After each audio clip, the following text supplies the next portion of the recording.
kitchen remodel on a budget, and kitchen remodeling ideas. So I'm Sean McVeigh with Sean's Outdoor Adventures, and in this video I'm going to talk about kitchen remodeling on a budget and kitchen remodeling ideas. Basically what I did is I remodeled a kitchen for the second time in our house. When we were living in Pennsylvania, I now no longer live in Pennsylvania. But I want to share this video with you. We did this kitchen remodel for right around $1,000. It really depends on what you need in the kitchen remodel, which will dictate how much you're going to end up spending. So we added a lot more cabinet space, and so purchasing those cabinets obviously is going to increase the amount you're going to spend. The original remodel I did in this kitchen, I simply repainted these old dark cabinets white to brighten the whole room up. And so I took those white cabinets and I refreshened them, painted them again, painted the new ones white to match it, and then I got matching hardware for everything. But let me walk you through the whole project here. I'm just going to show you everything I did, and that might give you a few ideas for your kitchen remodel. And again, for this one, we did all we added a bunch of cabinets, did a new countertop and things like that, and it ended up costing about $900 for this particular project. I did some rewiring as well, so let's check it out. Okay, so here's how the kitchen looked. Right there, that open space is where I'm going to put the refrigerator, and I'm going to add some counter space and cabinetry right here. This right here is the mess of the range, the stove. I'm going to have to rearrange this wiring. I'm actually going to have to drop it down through the floor and drill a new hole to bring it up into the floor. And these are the cabinets here that I'm going to be actually moving these around, taking that one out. And I've already moved this bottom piece over. This used to be on the opposite side of the range. I'm going to have to cut the floor right here in order to drop that down in and fit. And I'll probably have to cut across the floor as well for the other cabinets. And I'm going to get one of those microwaves to hang right up here with the new cabinets. So I've got my studs marked out here, for that's where I'm going to drill into. And I put a little mark above where the cabinets would be just so I could see where that stud is, just to kind of help me when I'm hanging the next cabinet up. Alright, so I've moved the refrigerator over. Now it's in its new location, and I'm going to hang cabinets above the refrigerator. The ones that were currently above the range, I'm going to move over there. In order to feed my electrical line for the stove through the floor, I taped the wires together in that configuration there, and I just stuck it up through the floor and then mounted it to the wall. So now I got the range in place. I'm going to move that cabinet right there over above the refrigerator because I've got all new cabinets for right there. Unfortunately, all the screws were stripped out for being able to move the cabinet, which means I had to use a drill bit and kind of drill the head of these just to get them off. And then I had to come back through with a hammer afterwards to knock those off. So for putting these cabinets in play, I just actually used a couple 2x4s on top of the refrigerator, and I used a level on the side to check the how plumb it was. And then for adjusting it, I was just twisting this 2x4 here, if I needed to, up or down, or I just twisted it to move the cabinet up if I needed to. Watch this right here. So when I was screwing in the screw on the right hand side of the cabinet, I was going to use that to help me make sure it was level. This is behind where the refrigerator was. It was an abandoned outlet, so I just ripped it out, and that left me with a big hole, so now I had this hole to fix. There is a stud right there, so I'm going to kind of cut the drywall away from where the stud is so that the new drywall piece can go right there. So in the meantime, I just put this piece of tape over the hole so that my kids don't stick their hands in there, and then I'll come back and get the drywall ready to go. So what I did is I kind of measured out past where I needed the hole to be, and then used a level to just make a nice clean square around where I was going to cut off, and that's going to help me make a nice clean fit for the new piece of drywall. And using the level, you know, it just helps you make sure that you're going to be having square corners. So I came back through with a utility knife for the spot that was over the 2x4. Had to cut through the drywall to get that out. And then the rest of the hole, I basically just used a drywall saw and sawed right through that drywall to make a nice square opening. After I had it open, I went back through and cleaned up my hole a little bit right over where the stud was. Got it nice and ready for the new piece of drywall that I was going to put in there. Then I just went down to my basement and I cut a piece of drywall. I keep usually some scrap drywall in my basement, and I cut my square, brought it back up, kind of cleaned up the mess a little bit, and that way I wasn't stepping in it and tracking that drywall dust all through the house. And then another thing I did is I took some 2x4s, or just one actually, and I fitted into the hole and then drilled it in place, as you can see here. And then I fit my piece of drywall on that, because you really want the corners or the sides of your drywall to be going into something like wood, like a 2x4 in this situation, because there's going to be expanding and contracting, with temperatures, and that can cause cracking around the edges of the piece of drywall that you put in if you don't have something solid you're attaching it to. After I got that done, I went through with the drywall tape, which is just, you put it over seams for when you're doing the spackle work. I call it drywall tape, but I'm not sure if there's a more technical name. So that's what it looks like up close, and then it's time to come back through with the spackle. I personally like to do 2 or 3 rounds of spackle, so I will put my first coat on, try to get it fairly nice, but I don't worry if it's not perfect, because I'm going to come back through like the next day after it dries, and I'm going to do some sanding and stuff on that. While that's drying, I went ahead and took off the hardware off the cabinets, because these were right in the middle. We wanted to get something different maybe on the corners. So for now, it's a matter of taking those off and puttying the holes to let that dry. After my drywall patch was dry, I actually wait a day till I come back and do it. And then I just sand it, get the outside edges more smooth, and then put a second coat on. And when I'm putting the second coat on, I try to get it fairly good. Like, I don't want too many bumps and ridges in it at this point, because that just creates more work during the sanding process. So you try to get it, as fairly smooth as you can at this point. And then you go ahead and let it dry. Come back the next day or however many hours later. I usually just, if I have time, I let it dry for a day and come back and then sand it. And at this point, you can just put a really light coat on there if you want. In this situation, I'm going to be putting in a microwave above, where the range is going to be. So I need to create a new electrical outlet up above it. And my wife also decided that she wanted another electrical outlet over where the countertop's going to be. So I'm actually going to have to come back through and undo what I just did with that spackle job.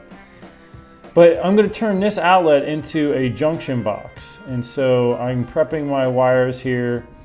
And if you're going to do any electrical work, I would recommend making sure you know exactly what you're doing, or just hiring a professional, because you don't want to mess around and get electrocuted. As you could see, I had my tester plugged in, and then to make sure that the outlet was powered off, I left it in there, and the lights went out. So now coming through, I'm going to be putting an electric outlet over across the countertop. And in this situation, what I decided to do is to just use my level and cut straight across. So what's going to happen is I'm going to drill holes through the studs in this wall to run the electrical line over. And I'm sure there's other ways you could have done it, but I just figured that for me, this is going to be the easiest. So I went ahead and marked out my space that I need, cut it with a drywall saw where I could, and where there were studs in place, I used a utility knife to get around those areas.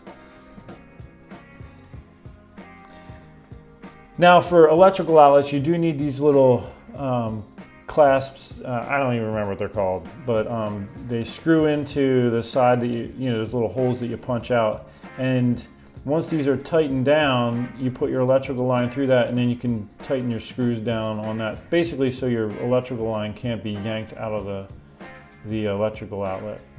And then I went ahead and prepared my electrical outlet that I was going to put above. And this one doesn't have any holes in the side for screwing it into a stud, so I went ahead and drilled some holes to be able to do that. Made sure my open hole was facing down, and then screwed it into the stud. And in this situation, with the angle with the stud, maybe the stud was a little bit cockeyed in place. This is an older home, so I had to use a shim in order to get my electrical outlet to sit properly in the open space that I had cut for it. Once that was all done, I went ahead and fed my electrical line down to the junction box, got that prepped, and then I went ahead and ran my electrical line across to where my new box is going to be. And in order to do that, I had to drill holes through the wall, secure my electrical box in place, and then run the line. In this scenario, this is going to be right behind the stove. So you do have more opportunity for expanding and contracting right there from heating and cooling of that wall. Like, if you're cooking on the stove top, that's throwing off some heat. So I just went ahead and screwed in some extra pieces of wood right here to secure the drywall to, and that's just going to help prevent any cracking from the expanding and contracting of the drywall once it's in place here.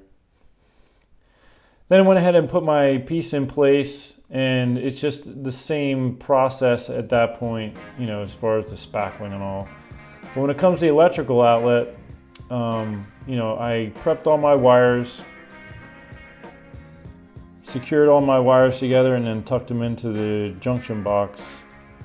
And I also like to put electrical tape around my the wire screws that you use to secure the ends together.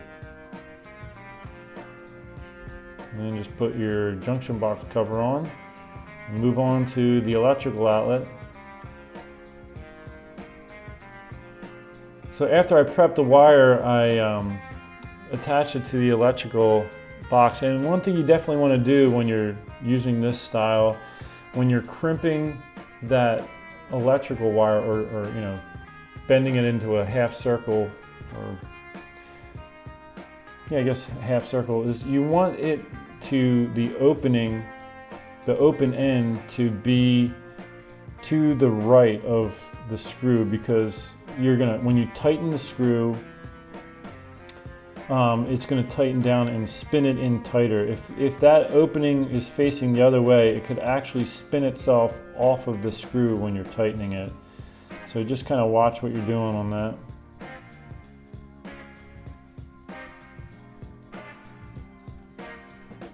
Got my electrical outlet in place, and then kick the power on to make sure that all of my wires were attached properly, which is indicated by the lighting, the way the lights light up.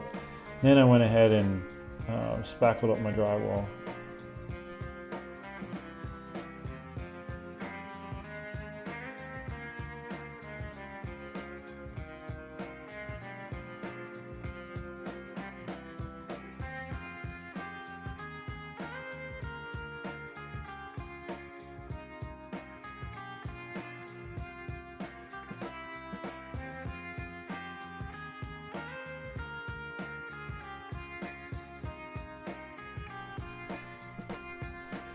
Again, you're going to come back through and do your same steps with sanding and second coat and things.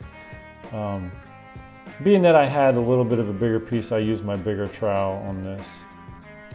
Then I just kind of set my cabinets in place, and then I just kind of traced on the floor where those cabinets are going to be, because I'm going to need to cut the floor in order to get these to sit level with the rest of the cabinets that I already have. just kind of measured my circular saw spacing, you know, so that I'm just cutting through the laminate flooring and not the subflooring. I also used a chisel to get the corners because the circular saw isn't able to get all the way to the very edge. So I just, you know, used a chisel to knock that out and then kind of swept up the mess. When I was, you know, putting the base units in place, I went ahead and used a level on top to make sure that they were, you know, sitting plumb to the floor. And went ahead and, you know, attached them using a screw. I attached those into the wall. And there's a little finish work to be done on that spot I did with the outlet. And what I did is I just bought the cheapest units that I could get unfinished, and then I just painted them white to match the existing cabinets, which I had actually painted white when I moved in. They were a really dark wood look that it just made the kitchen look kind of dark and dreary. So I painted them first with a primer coat and then with a white coat, you know, on the second go around.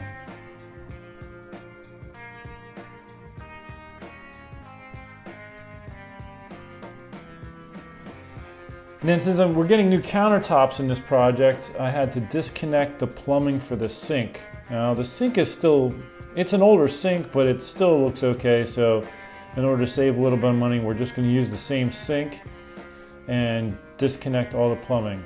In this scenario, that requires me disconnecting all these little pipes here where they connect to the sink.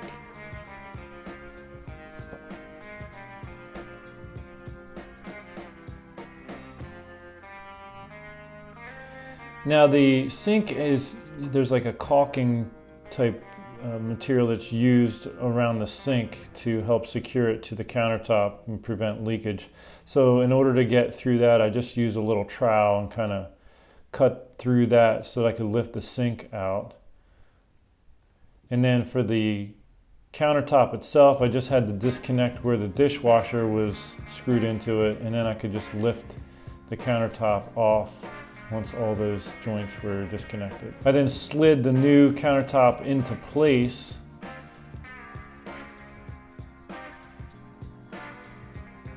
And it felt kind of good to do that actually. And then I secured that countertop to the cabinetry. There's little places where you can put screws through. Now for the sink, I had to cut the hole out for the sink. So again, I set the depth from my skill saw and I traced out an outline on the countertop before I began cutting, obviously, and then I just went ahead and cut where I had traced. For the very edges of it, the circular saw couldn't get the very edges, so I just used a hand saw to do those. Then you put your sealant on and place your sink in place.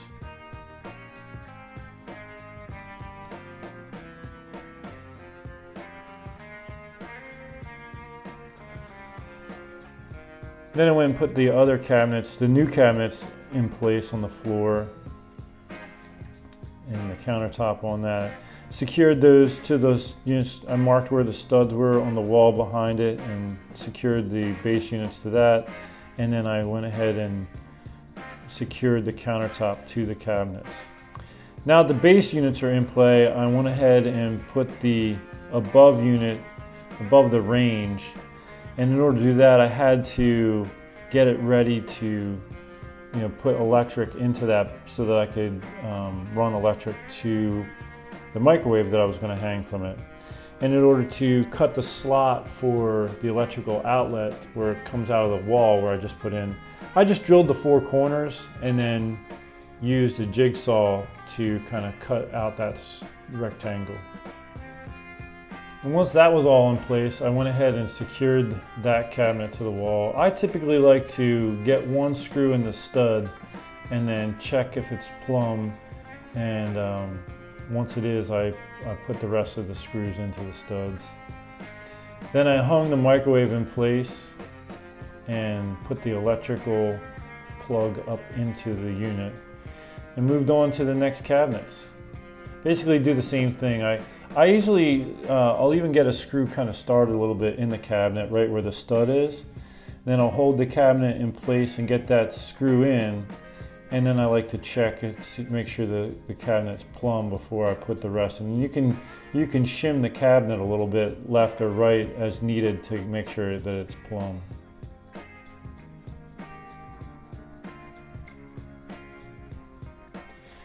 And then I just, located where the studs were for the last unit to install on the wall. I like to mark it out above and below where the unit's actually going to be, because I can kind of see that, and it just helps me gauge where it's going to be. And then I just like to run some screws into the studs. I'm actually I put a little bit more in than maybe what's needed. Some people don't put so many screws in, but I like to make sure it's secure. Then I sanded over where I had removed the hardware, the previously existing hardware, so that I could paint those cabinets. Went ahead and painted them so that the whole kitchen was the same color. So as we're getting near the end of the project here, I did the trim after the painting was done. But what I was going to say is, we've actually moved since this time. We did all this work, thinking we were going to be there for a long time, and then I got a job about 1,000 miles away, so we ended up moving. Here's me putting the new hardware on. But I didn't, I was just going through my video footage, and I haven't looked at this footage in months since I actually recorded it. I never got a really good shot of the kitchen after we had done all this. So I apologize for that, but we definitely enjoyed the project when we were there before we moved. So I just put this video together because I thought some people would like it. A project like this, house project, give you some ideas on ways to maybe rearrange your kitchen to add more counter space if you need it, and things like that.